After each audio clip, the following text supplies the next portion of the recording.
So integrated farming, not using any pesticides, not using any chemicals, and using all natural production.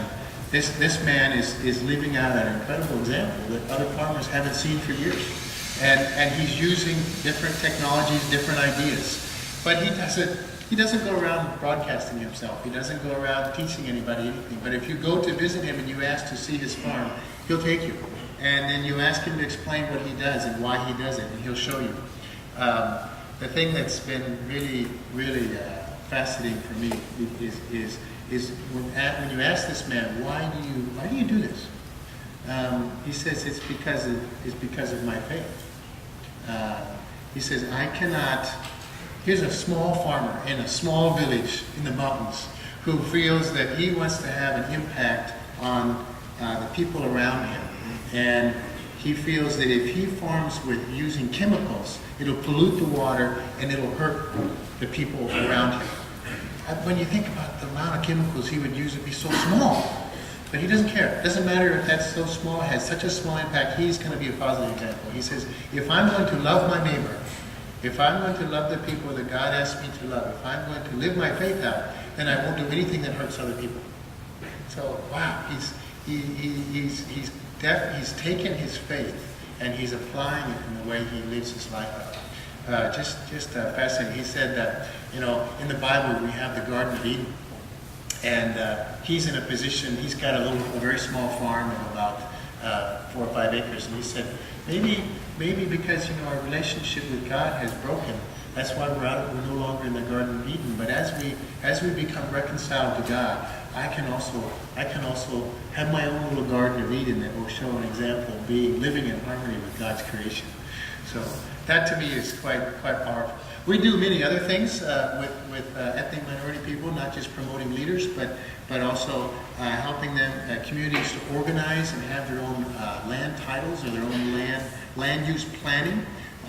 So this way they can have community forests, they can plan to have forest protected areas. Communities are now being empowered to do these kinds of things. And as they get organized, they can see the benefit of the immediate benefit to them as they do these kinds of things, and having their own community forest that they manage and protect, and their own forest water protection areas. And then as they get more and more involved in these things, we try to encourage them and strengthen them. We work with young people as well in this way, where we have kids working together in order to conserve and protect their environment, working into garbage collection in their own community, protecting the streams around their village, keeping them from being fished out and not putting chemicals in them. A lot of this is done by young people. So quite a few different possibilities of things that we've tried to do. I don't have a picture of the kids in the streams. I should have had one of those. Now, these are not emerging issues for us. But they are for communities that we work in. Global warming, reforesting the countryside, and doing, carbon print. These things. This is a foreign concept. People don't talk about this in the mountains where we work. They talk about livelihood issues and citizenship issues, but it really is something that is impacting them. And when we talk to people, we find out, yes, they know that the environment is changing, that things are happening today that did not happen 10 years ago or 30 years ago or 60 years ago. Last week I was visiting this same village where we met with this man, Supon, and there was an old man. Well, he wasn't that old. I'm getting close to his age, so he wasn't that old. He was in his 60s, and he had been born and raised in this community. And we asked him, has there been any changes in your community? Have you ever seen some things happen recently that you haven't seen before? He said last week a storm came through that broke off trees that were this big around at the base. So 12 inches, 30 centimeters across. Whole trees just snapped, just like toothpicks.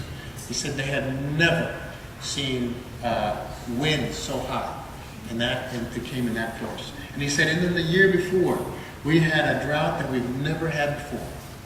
And this year, The temperature rose to the temperature we've never seen it raise so hot before.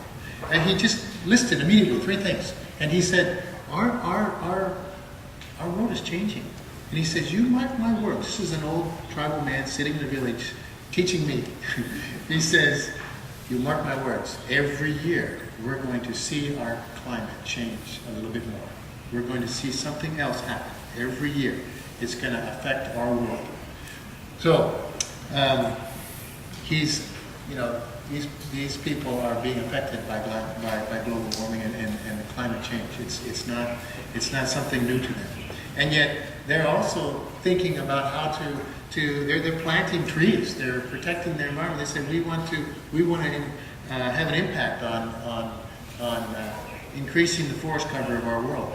So it's quite interesting. Well, I'm running out of time, so I'll just try to finish and wrap this all up to say that the environmental issues that we see among ethnic minority people is a very interconnected set of issues that's interconnected with every other facet of their lives.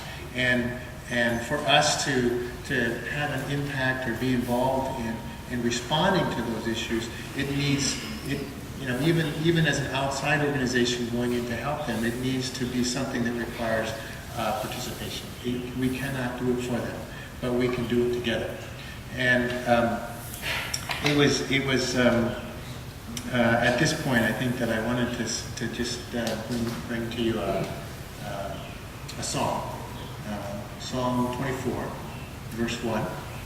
And it says, the earth is the Lord's and everything in it. The Lord is our creator. He's created everything around us. He's created the beauty that we see around us, the ecosystem. And He's created us. And so in responding to being in relationship with God, I think that you are doing just by you being here, it means that you are interested in responding to issues, and you're interested in looking at ways that you can be a change agent. You can be someone who can have an impact on the environmental situation in the world. I gave you a small little glimpse of what our situation is where we live, among the ethnic minority people. They are looking for ways to change their situation, and we are trying to encourage them. You, just by praying for them, you are encouraging them as well. And I want to say that as we look at how we can reconcile our relationship to God in our faith. We're looking at how we can reconcile our relationships to each other, and we look at how we can reconcile our relationship to God's creation. And I'm encouraged just that you're here and show this interest, and are willing to sit here and listen to me talk about a people group that is very far away and they live a life very different from yours. And I just am very, very pleased that you are here and that you're interested in this issue. And I thank Cedar Fund very much for the opportunity to be here. Thank you.